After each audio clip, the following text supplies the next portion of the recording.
Et salut tout le monde, c'est Gigi et Atoms. Salut.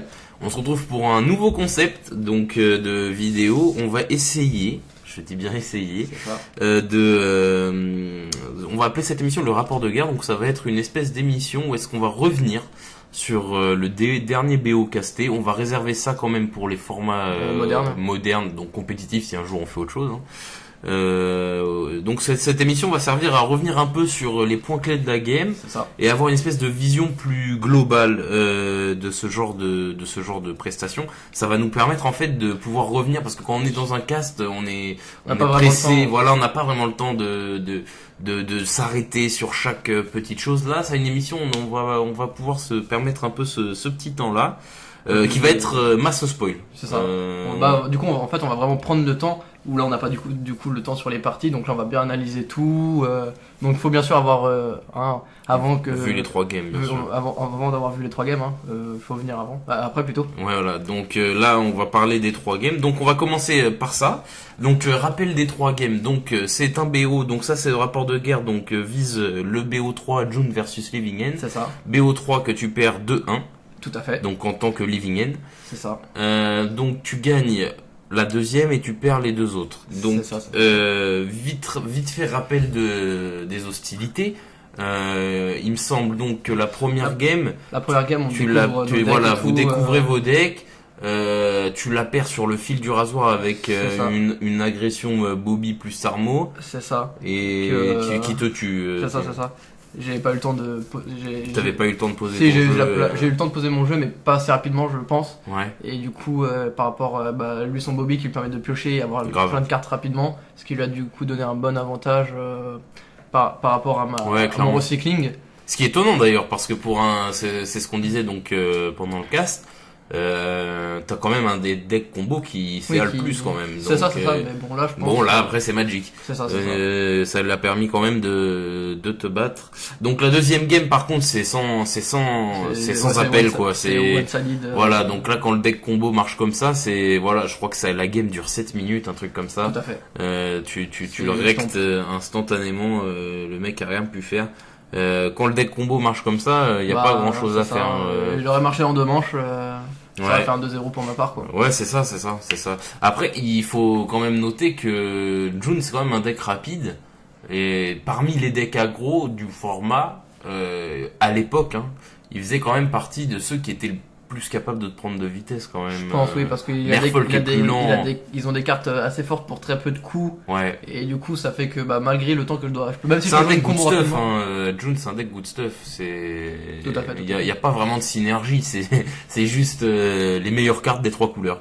Tout à fait. Et dans une optique aggro. C'est ça, tu prends ton Tarmo, ton Bobby, et puis voilà. Tu mets quelques cartes bien avec, et sinon c'est ça, limon, nécrophage, ok. Et donc, par contre, la troisième game, t'es victime de l'inconstance. C'est ça, c'est un peu l'inverse de la game 2, quoi. Au lieu que c'est moi qui me prends le stomp cette fois-ci, tu fais que. Tu te fais pas vraiment stomp, c'est juste que tu trouves pas tes cartes. La game dure quand même presque un quart d'heure, il me semble qu'il traîne à te tuer quand même. Parce que il me semble que de mémoire, excuse-moi de te couper, il me semble que tu mets un Living End qui tempo entre guillemets légèrement, mais c'est une limite. À peine. Ouais, c'est à peine de quoi. Oui, j'ai dû mettre un. 3, ouais. C'est ça, j'avais 3 créatures plus après c'est quelques anti-bêtes de la part du joueur adverse et plus les grosses créatures comme Croc d'or. Tassigur. Oui, bien sûr. Ouais. Qui donc lui est une très bonne carte. Ah oui, très bonne carte. Donc oui, j'ai vraiment eu du mal pour. Ouais, clairement. Parce que faut savoir en Living End, souvent les créatures qu'on joue ont des très faibles défenses et du coup, oui. ce qui peuvent facilement mourir sur des bolts. Oui, c'est pas des cartes efficaces pour tempo. Ça c'est clair, c'est plus des cartes efficaces pour tuer. C'est ça, pour le coup on n'a pas vraiment des créatures good stuff. Ah non.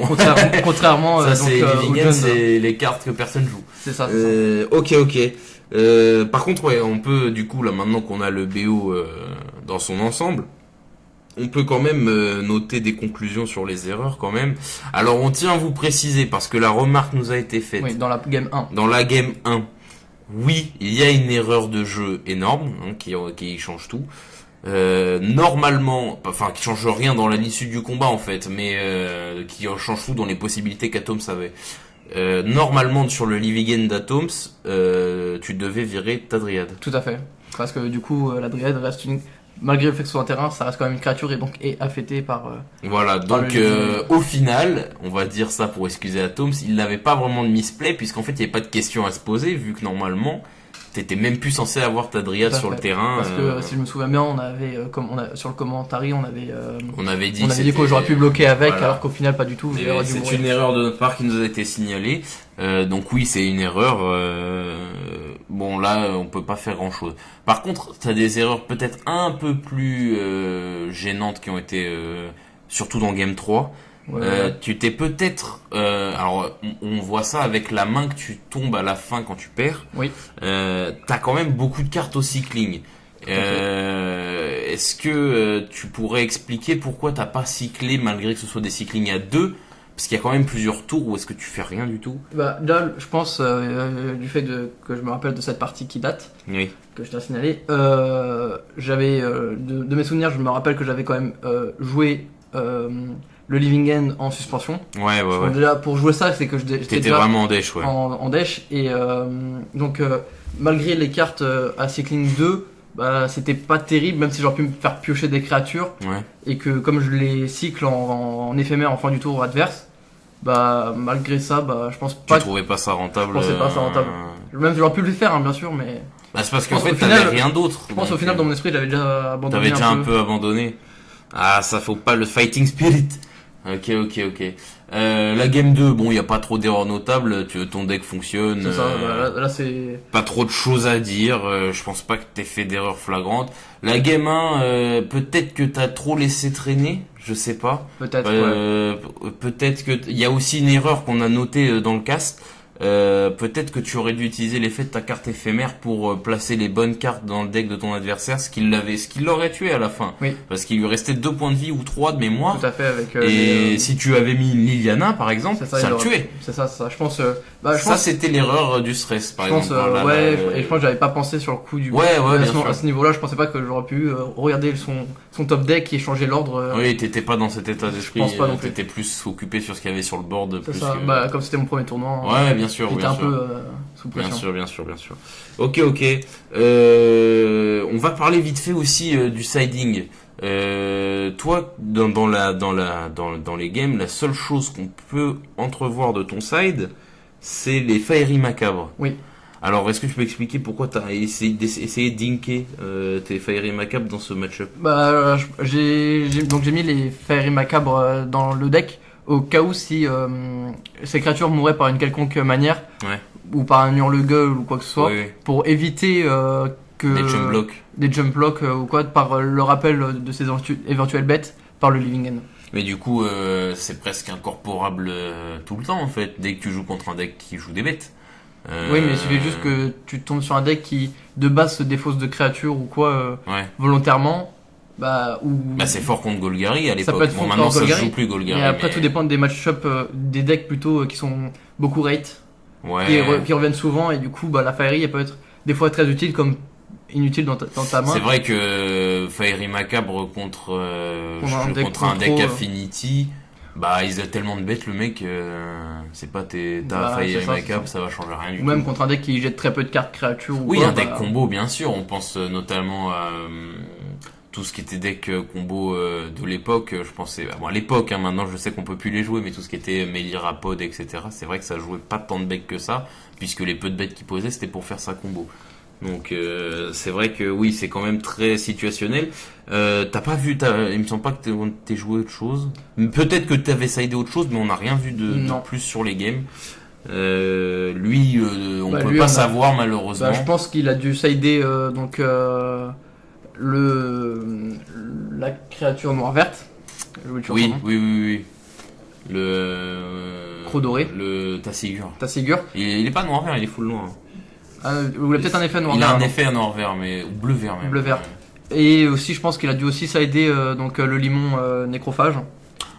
Ça, il y a des chances. Je sais pas, parce que c'est quand même une carte qui est forte, qui est peut-être de base. Enfin bref, ok, d'accord. Je pense qu'il y a des chances qu'il a été sidé. Ok. Moi, je voulais revenir aussi sur ce rapport de guerre. L'état du match-up.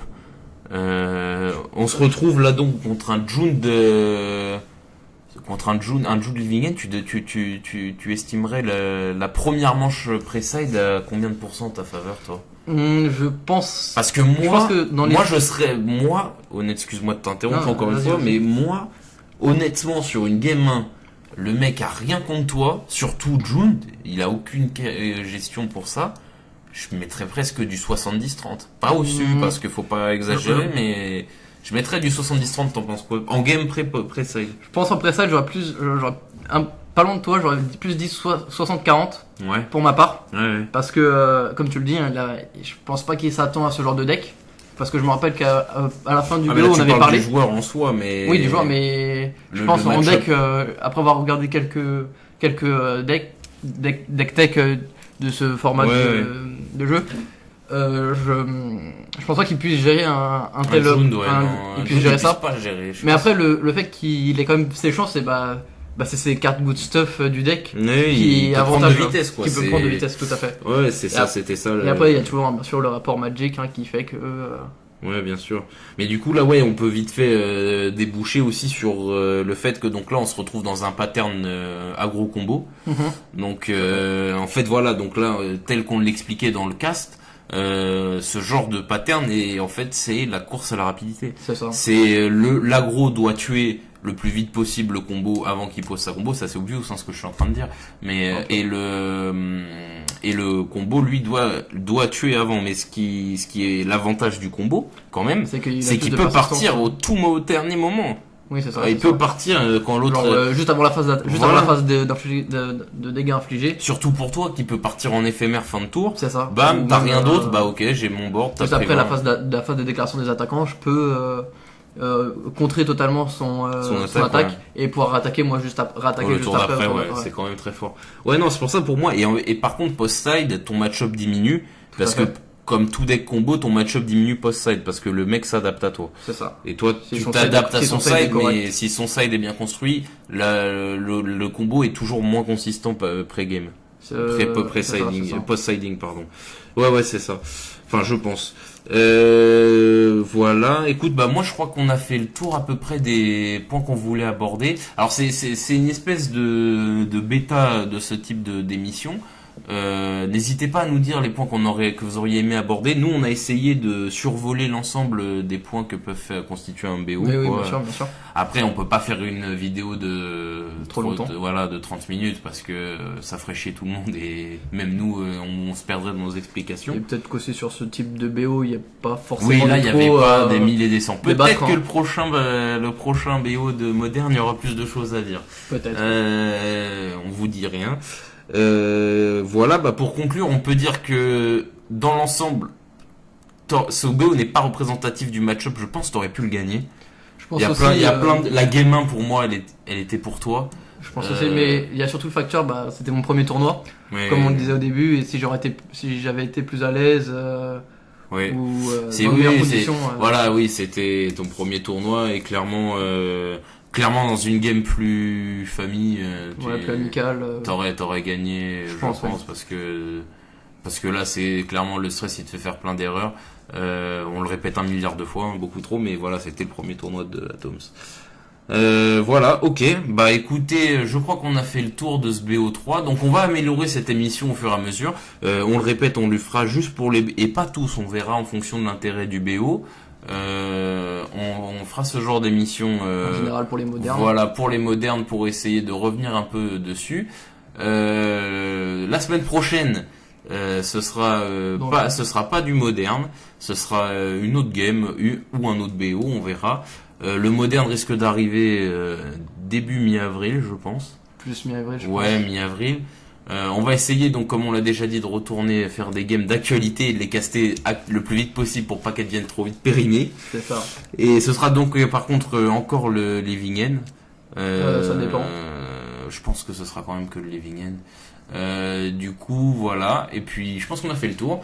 Puis, Atom, t'as un dernier petit truc à dire? Vous pouvez vous abonner donc à la chaîne YouTube, suivre la page pour les actualités. Oui, on fait aussi beaucoup d'actualités de Magic en général sur la page. Sur la page pour tout ce qui est les nouveautés de Moderne. Ouais, Moderne. Après, on va essayer de s'élargir, mais on va quand même parler des formats qu'on joue. Je vais pas je vais pas, moi, comme Atoms ou comme les autres, on va pas trop s'attarder sur les formats standards, etc. C'est pas des formats qui nous intéressent. Tout à fait. Donc voilà. Likez et posez si vous avez quel que soit comme type de commentaire constructif ou pas. Hein, mais oui, c'est toujours la bienvenue. Hein. Toujours la bienvenue de faire vivre une communauté magique francophone. Vous pouvez. Voilà. Bon, bah écoutez, on se retrouve la semaine prochaine. Salut tout le monde. Salut tout le monde.